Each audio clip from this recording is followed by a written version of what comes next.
ಬಿಜಾಪುರ್ನಾಗ 10 ರೂಪಾಯಿ 5 ರೂಪಾಯಿ ಒಳಗಡೆ ಏನ್ ನೋಡಕ್ ಸಿಗತ್ತ? ನಾನ್ ಕರ್ಕೊಂಡ್ ಹೋಗ್ತೀನಿ ಬರ್ರಿ. ಅದೇ ನಮ್ ಬಿಜಾಪುರ್ನಾಗಿರೋದ ಮುದ್ದು ಮೀನು ಸಂಗ್ರಹಾಲಯ ಮತ್ಸಾಲಯ. ಟಿಕೆಟ್ ಕೌಂಟರ್ ಅಲ್ಲೇ ನೀವು ಎಂಟ್ರಿ ಆದ್ಕೂಡನೆ ಸಿಗತ್ತ. ಜಸ್ಟ್ ಟಿಕೆಟ್ 5 ರೂಪಾಯಿದಿಂದ 10 ರೂಪಾಯಿ. ಯಾರು 12 ವರ್ಷ ಒಳಗಿರ್ತಾರ ಅವ್ರಿಗೆ 5 ರೂಪಾಯಿ, ಯಾರು 12 ವರ್ಷ ಮೇಲ್ಪಟ್ಟಿರ್ತಾರ ಅವ್ರಿಗೆ 10 ರೂಪಾಯಿ. ಕ್ಲೀನ್ ಅಂತೂ ನೀವು ಕೇಳಲೇಬೇಡ್ರಿ, ಎಷ್ಟು ಕ್ಲೀನ್ ಐತೆ ಅಂತಂದ್ರ ಗ್ಲಾಸ್ ಒಳಗಡೆಯಿಂದ ಫಿಶ್ ಫುಲ್ ಮಸ್ತಾಗಿ ಕಾಣಿಸತೈತಿ. ನಾನು ಬೇರೆ ವರ್ಲ್ಡ್ ಒಳಗಡೆನೆ ಇದೀನಿ ಅಂತ ಫೀಲ್ ಆಗತ್ತಿತ್ತು. ಇಲ್ಲಿ ಭಾಳ ಡಿಫ್ರೆಂಟ್ ಫಿಶಸ್ ನೋಡಕ್ ಸಿಗತ್ತೆ ನಿಮಗ. ಒಂದ್ಕಿಂತ ಒಂದ್ ಮಸ್ತ್ ಐತಿ.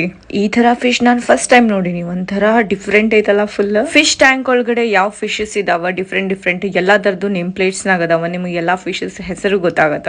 ಫುಲ್ ಮಸ್ತ್ ಡೆಕೋರೇಷನ್ ಮಾಡಿದಾರ ಒಳಗಡೆ. ಫುಲ್ ಫಿಶ್ ಒಳಗ ಫಿಶ್ ವರ್ಲ್ಡ್ ತರ ಫೀಲ್ ಆಗತೈತ್ ನೋಡ್ರಿ. ಒಂದೊಂದ್ ಮೀನ್ ಅಂದ್ರು ಫುಲ್ ಮಸ್ತ್ ಮಜಾ ಮಾಡ್ಲಿಕ್ಕತ್ತಾವ. ಕೆಲವೊಂದಂದ್ರು ಫುಲ್ ನೋಡ್ರಿ ಕಲರ್ಫುಲ್ ಎಷ್ಟ್ ಮಸ್ತ್ ಐತಿ. ನಾನಂತೂ ಡಿಫ್ರೆಂಟ್ ಫಿಶ್ ನೋಡಿ ಫುಲ್ ಮಜಾ ತಗೊಂಡೆ. ಕೆಲವೊಂದ್ ಹೆಂಗಂತಂದ್ರ ಅವ್ರೆ